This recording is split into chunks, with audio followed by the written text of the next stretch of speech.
কোচবিহারের দিনহাটার পর বর্ধমানের জামুরিয়া ফের দিনে দুপুরে রাস্তায় স্কুল ছাত্রীকে ছুরির আঘাত।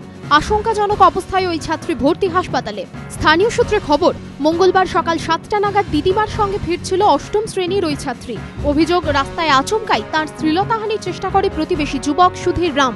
ছাত্রীটি বাধা দিলে তখনই পকেট থেকে ধারালো ছুরি বের করে ছাত্রীর শরীরে আঘাত করেন সুধীর। ছেলেটা আসছিল তো আমি সাইড হয়ে গেলাম যাতে ও সাইড থেকে পেরিয়ে যাবে, কিন্তু না, ছেলেটা ছুরি ছিল হাতে। আমি দেখিনি, আমার ঠাকুমা দেখেছিল যে ছুরি ছিল হাতে। তা আমি পালাবার চেষ্টা করলাম, তো ছেলেটা আমাকে এমনি করে ধরে নিল, ধরে তারপরে মানে গোটা গায়ে ছুরি করে মেরেছে। ছেলেটাকে চেনো? হ্যাঁ, চিনি। ছাত্রীর পরিবারের অভিযোগ, দীর্ঘদিন ধরেই তাকে উত্ত্যক্ত করতেন সুধীর রাম। বিষয়টি সুধীরের পরিবারকে অনেক আগেই জানানো হয়েছিল বলে দাবি ছাত্রীর মায়ের। মেয়ে এসে বলছিল, মা ছেলেটা আমার পেছনে পেছনে যায়।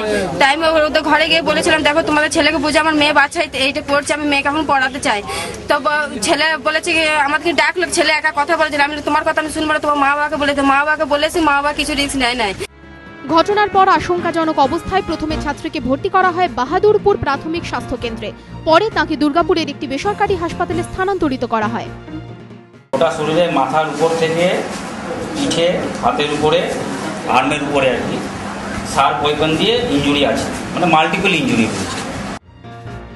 ঘটনা তদন্ত শুরু করেছে কেন্দা ফাঁড়ির পুলিশ। যদিও এখনো ধরা পড়েনি অভিযুক্ত সুধীর রাম, তার খোঁজে তল্লাশি শুরু করেছে পুলিশ। সোমবার প্রায় একই ঘটনা ঘটে কোচবিহারের দিনহাটায়। টিউশনি পড়তে যাওয়ার পথে এক যুবকের ছুরির আঘাতে মৃত্যু হয় নবম শ্রেণীর এক স্কুল ছাত্রীর। সেই ঘটনার পর 24 ঘন্টাও কাটল না, আবারও দিনের আলোয় রাস্তাতেই ছুরির আঘাত ছাত্রীকে। ফের প্রশ্নের মুখে নারীদের নিরাপত্তা।